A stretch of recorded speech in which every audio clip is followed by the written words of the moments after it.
मैं नाज़िम बेग दर्शकों को अपने चैनल में स्वागत करता हूँ।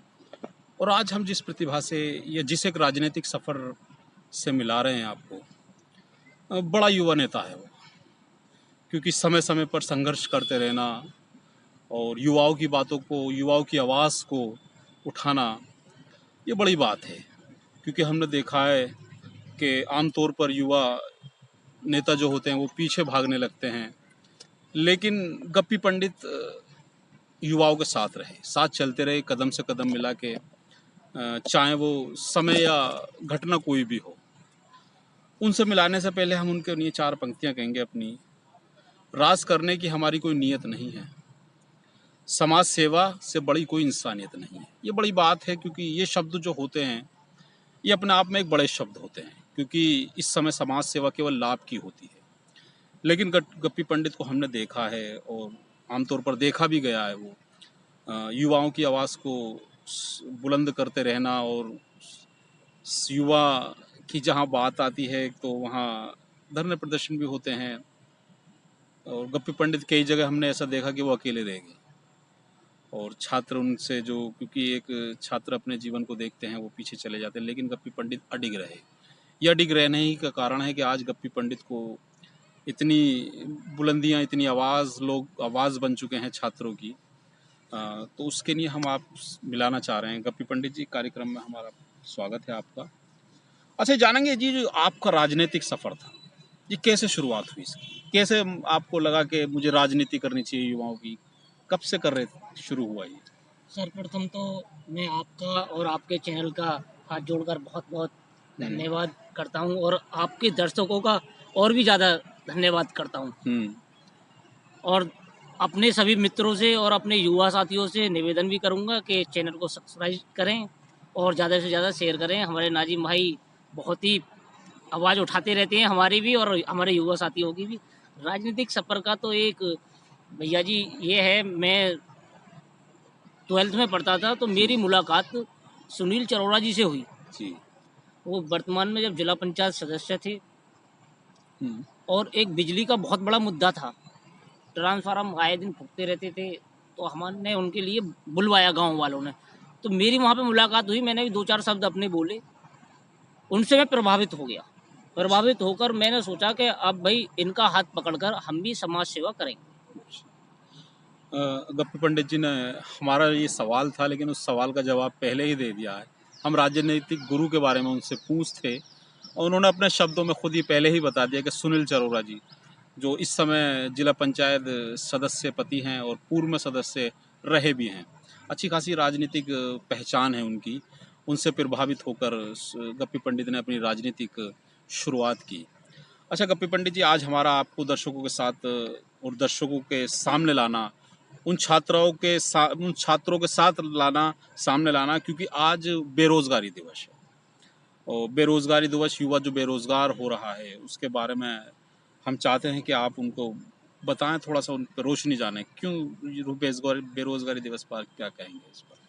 आज नाजिम भाई हम राष्ट्रीय बेरोजगारी दिवस मना रहे हैं जी। और बहुत बड़ा ट्रेंड भी चल रहा है। युवा बेरोजगार बहुत बड़ी स्थिति में है, मतलब कंडीशन में आज ये कंडीशन आ चुकी है कि युवा आत्महत्या भी कर रहा है, रोजगार नहीं है और सरकार ने आंखें बंद कर रखी हैं और सुनने के लिए उन्होंने कान बंद कर रखे। हमारी सर्वप्रथम तो मेरी जनप्रतिनिधियों से, अपने जिले के जनप्रतिनिधियों से मांग है कि कोई औद्योगिक क्षेत्र लगाया जाए। अगर इसमें नहीं लगाने लायक हो आप, तो हमारे पास में ग्रेटर नोएडा पड़ती है, उसमें औद्योगिक ज़्यादा मामले हैं और कंपनियां बहुत हैं। अगर हमारे ज़िले का युवा नोएडा जाता है तो वहाँ कागज़ जब देखता है कि बुलंदशहर के हैं, तो निकाल देते हैं, उनके लिए मना कर देते हैं कि बुलंदशहर के लिए हमारी कोई जगह नहीं है। आप 150-200 किलोमीटर की दूरी के बच्चों को रख रहे हो भाई, या तो हमारे ज़िले को 150-200 किलोमीटर पीछे पहुँचवा दो। अगर आप में इतना वो नहीं है कि भाई सक्षम नहीं हो आपके हमारी आवाज़ उठाने के लिए संसद में, विधानसभा में या राज्यसभा में, तो अच्छा, ऐसा ही क्यों कहा जाता है कि बुलंदशहर वालों को नोएडा में काम नहीं दिया जाता? ये शब्द कहाँ से आया, क्यों कहा जाता है, थोड़ा सा बताइए। इसमें हमने कंपनी वालों से भी जानकारी करी और मैंने कई बार प्रतिनिधियों को भी अवगत कराया है कंपनी वाले ये कहते हैं कि भाई बुलंदशहर के कुछ युवा हुड़दंग वगैरह कर देते हैं। हमने ये भी बोला कि हुड़दंग करने वालों को चिन्हित करिए, उनको बैन कर दीजिए कि नौकरी नहीं मिले कहीं भी। लेकिन जो युवा काबिल है और परेशान है रोजगार के लिए, उनके लिए तो आप रोजगार दें जी। लेकिन हमारे जनप्रतिनिधि आवाज नहीं उठाते। इस पे भी एक कार्रवाई करेंगे, कुछ ना कुछ डीएम साहब के लिए ज्ञापन दें या मुख्यमंत्री जी के नाम से ज्ञापन दिया जाएगा जल्द।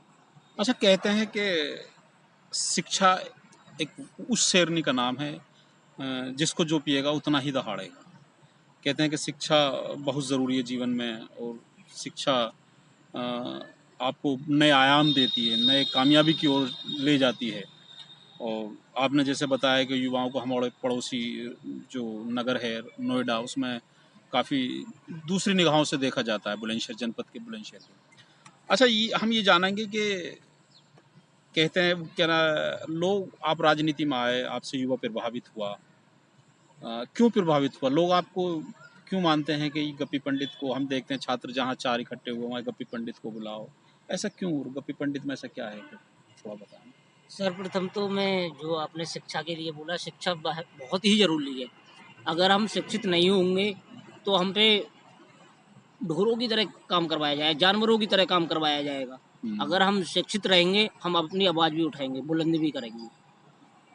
और आपने युवाओं की जो अब करा है, मैं युवाओं की आवाज़ उठाता रहता हूं और उनसे मिलता रहता हूं बीच बीच में। अगर उनकी कोई समस्या भी नहीं है तो भी मैं उनसे मिलता हूं, और युवा मेरे बहुत करीब हैं, मैं युवाओं के करीब हूं।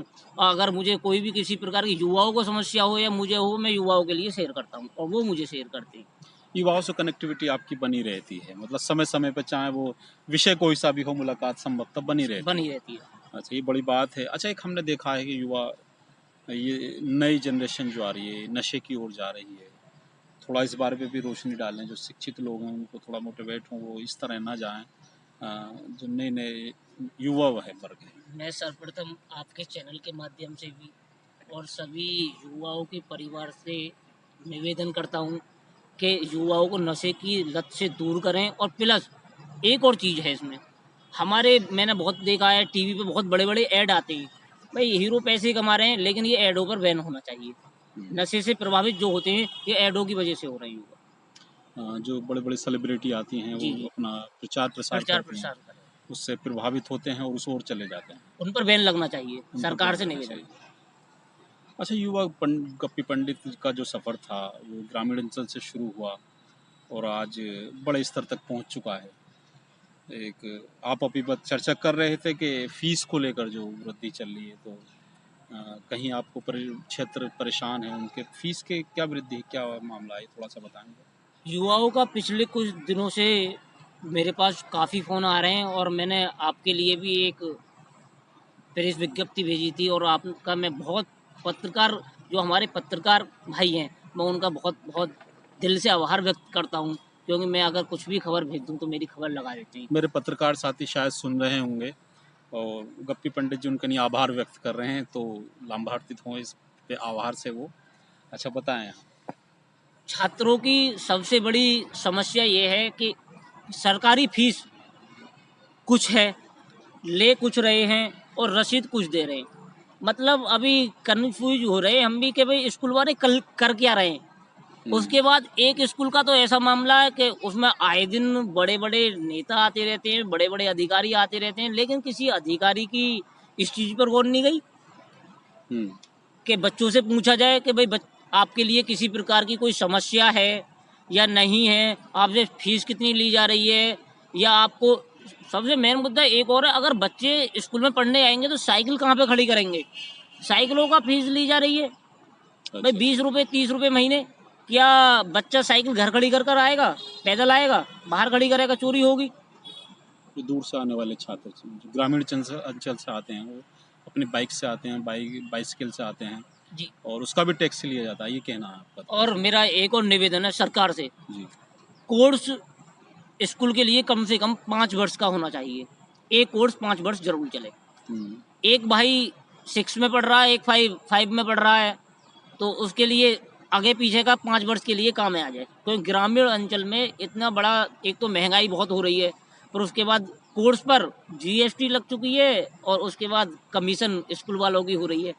ये मेरा आपके चैनल के माध्यम से अधिकारी और प्रशासन से मेरा बहुत बड़ा शायद आपकी आवाज़ हमारे अधिकारी सुनेंगे और समाज सेवी या राजनीतिक लोग भी सुन रहे हैं और शायद आपकी आवाज़ वहाँ तक पहुँच जाएगी हमारे चैनल के माध्यम से। अच्छा, जो छात्र हैं, हमने देखा है कि छात्र थोड़ी सी बात होती है थोड़ा हुड़दंग होने लगता है। आप उनके बारे में क्या कहेंगे? जो आक्रोशित होते हैं छात्र, नुकसान पहुँचाते हैं, ऐसा कुछ आता है सामने कभी-कभी, उन छात्रों के बारे में क्या कहेंगे? छात्रों को बिल्कुल भी किसी प्रकार की अगर समस्या है, हिंसा से नहीं निपटानी चाहिए। हम हैं, प्रशासनिक अधिकारी हैं, वार्तालाप कर कर निपटनी चाहिए और हुड़दंग बिल्कुल नहीं होना चाहिए और तोड़-फोड़ नहीं होनी चाहिए। क्योंकि बातचीत से समाधान निकलता है। हमारा पूर्व में ही समाधान निकला है। आप भी थे, उसमें खबर आपने ही बहुत बड़ी चलाई थी। हमारा था, प्रमोट कर दिए थे सरकार ने बच्चे, जिसमें हम पहली बार मिले स्कूल प्रशासन के प्रिंसिपल साहब से, तो उन्होंने हमारी अनसुनी कर दी, तो फिर हमें धरने पे बैठना पड़ा। जब धरने पर हम बैठे तो फिर हमारी कार्रवाई में इलाहाबाद तक भी गया, लखनऊ भी गया और मैंने शासन प्रशासन के अधिकारी भी कहना चाह रहे हैं गप्पी पंडित जी, अभी एक बीच में एक मुद्दा उठ रहा था जिसमें कोरोना के टाइम में उनकी बच्चों की प्रमोट लिखी हुई आ गई थी, वो काफ़ी परेशान थे बच्चे, उसकी आवाज़ उठाई, काफ़ी दूर तक जाना पड़ा लेकिन सुनवाई हुई और उसमें जीत भी छात्रों की ही हुई। ये बड़ी बात है। अच्छा, हम जानना चाहते हैं कि राजनीतिक सफ़र है, राजनीति बात हो रही है, तो गप्पी पंडित क्या राजनीतिक सफ़र में चुनाव भी लड़ेंगे? अगर राजनीति सफ़र में अगर मेरे युवा साथियों ने कहा कि भाई चुनाव लड़ा जाए, अब हमारी आवाज़ समाज सेवी के तौर पर आप नहीं उठा पा रहे और सरकार और शासन प्रशासन के अधिकारी नहीं सुन पा रहे हैं आपकी आवाज़ को, तो आप चुनाव लड़ो।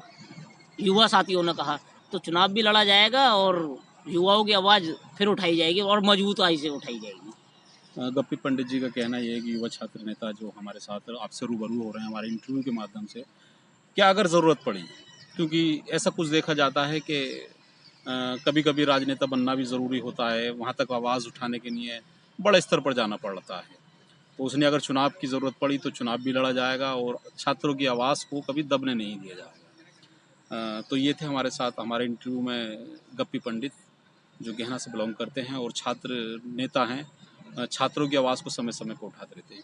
हम चाहते हैं कि आप हमारे चैनल को सब्सक्राइब, लाइक, लिंक को शेयर ज़रूर करते रहें, जिससे कि हम ऐसी ही आवाज़ों और ऐसी ही शख्सियतों से आपसे मुलाकात कराते रहें और रूबरू कराते रहें। मैं नाज़िम बेग, नमस्कार, खुदा हाफिज़।